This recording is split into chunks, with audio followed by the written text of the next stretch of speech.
নীলুর জন্য সূর্যের সামনে মাথা হেঁট হয়ে গেল রাইয়ের। হ্যাঁ বন্ধুরা, ভিডিওতে লাইক দিয়ে দেখতে থাকুন। সূর্য বাড়িতে রাইকে দেখতে আসা মাত্রই সূর্যের কাছে অন্যায় আবদার করে বসে রাই। তখন রাই বলতে থাকে সূর্যকে যে সূর্য, আমি জানি যে আমি ভারী অন্যায় আবদার করে ফেলছি তোমার কাছে, কিন্তু তার শর্ত বোনের মায়াজালে পড়ে আমি এই কথাটা বলতে তোমাকে বাধ্য হচ্ছি। তুমি একবার অন্তত নিজের ডিসিশনটাকে ফিরিয়ে নেওয়ার কথা ভাবো। সূর্য, আমি মানছি যে আমার বোন অনেক বড় অন্যায় অবিচার করে ফেলেছে, তোমার পরিবারের সাথেও মিথ্যাচার করেছে, কিন্তু তার শর্ত ও কোন স্বার্থে করেছে তুমি অন্তত সেটা তো একবার ভেবে দেখবে যে ও তো শুধুমাত্র তোমাকে ভালোবাসে বিধেই তোমার সাথে সংসারটা করতে চাই, বিধায় ও অন্য কাউকে তোমার সাথে সহ্য করতে পারে না, বিধায় তো আজকে এই অন্যায় অবিচার আর মিথ্যাচারটা করতে বাধ্য হয়েছে, তাই না? ওর দেয়ালে পিঠ ঠেকে গিয়েছিলো বিধায় ওই কাজটা করেছে। তুমি প্লিজ ওকে ক্ষমা করে দাও প্লিজ সূর্য।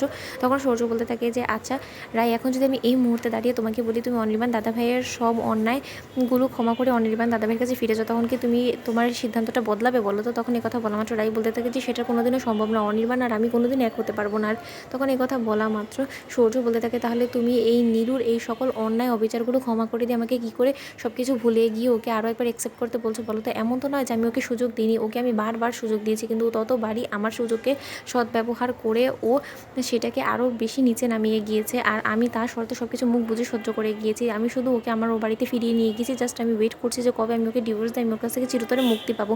কিন্তু তা না করে তুমি এখন আমার ঘাড়ে উল্টো ওকে চড়িয়ে দেওয়ার কথা ভাবছো।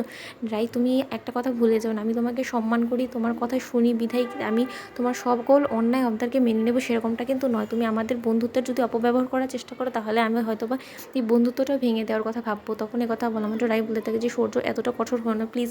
আমি মানছি যে আমি অনেক বড় ভুল করে ফেলেছি, কিন্তু তার শর্ত তুমি যদি আমাকে একবার ক্ষমা করতে পারো। আমি যখন নীলুকে জোর জবরদস্তি করে তোমার কাছে বিয়ে দিয়েছিলাম তখনও তো আমি অন্যায় করেছিলাম, তুমি সেই অন্যায়টাকে ক্ষমা করেছো না, আমার সাথে বন্ধুত্বের হাত বাড়িয়ে দিয়েছো না, তাহলে সেই একই কাজটা নীলুর সাথে কেন করতে পারছো না বলো তো?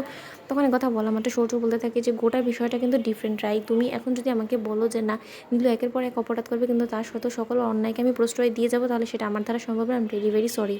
তখন রাই বলতে থাকে যে নীলু যথেষ্ট পরিমাণে নিজের মধ্যে রিগ্রেট এনেছে, তুমি একবার লক্ষ্য করে দেখো ও শুধু এখন তোমাকে আঁকড়ে ধরে বাঁচতে চায়, তোমাকেই একমাত্র ভালোবাসে, তাহলে তুমি কেন ওর ভালোবাসার কদর করছো না? সূর্য প্লিজ ওকে একবার অ্যাকসেপ্ট করেই দেখো না, আমি বলছি তোমাকে, আমি তোমাকে কথা দিচ্ছি ওর কোনোদিনও এরকম অন্যায় অবিচার করবে না কারোর সাথে। তখন এই কথা বলা মাত্র সূর্য বলতে থাকে যে যে সিদ্ধান্ত আমি একবার নিয়ে নিয়েছি সেই সিদ্ধান্ত থেকে আমি পিছপা হব না রাই, সেটা তুমি যতই বলো না কেন। আর তোমার যখন এতই সমস্যা আমার এই বাড়িতে আসার থেকে, আর আমি আসলে যদি তুমি সবসময় এই একই কথা রিপিট করতেই থাকো তাহলে আমি বাড়িতে আর কোনোদিনও আসবো না রাই। তখন এই কথা বলা মাত্র রাই বলতে থাকে যে না না ঠিক আছে, আর নীলুর জন্য আমাদের বন্ধুত্ব খারাপ করার কী দরকার আছে বলো তো সূর্য? আমি তো শুধু তোমাকে বলেছি যে একবার অন্তত ভেবে দেখো, তোমাকে করতেই হবে সেটা তো আমি বলিনি। আমি জানি যে তোমার জীবনের উপর দিয়ে অনেকটা ধকল বয়ে গিয়েছে, কিন্তু সেটার রিজন যে নীলু সেটাও আমি খুব ভালো করে জানি, কিন্তু তা সত্ত্বেও আমি তোমাকে একবার ভাবতে বলছি, তোমার উপর আমি জোর খাটাবো না। ইটস ওকে সূর্য। তো বন্ধুরা, ভিডিওটি ভালো লেগে থাকলে অবশ্যই লাইক কমেন্ট শেয়ার করে সাবস্ক্রাইব করতে ভুলো না।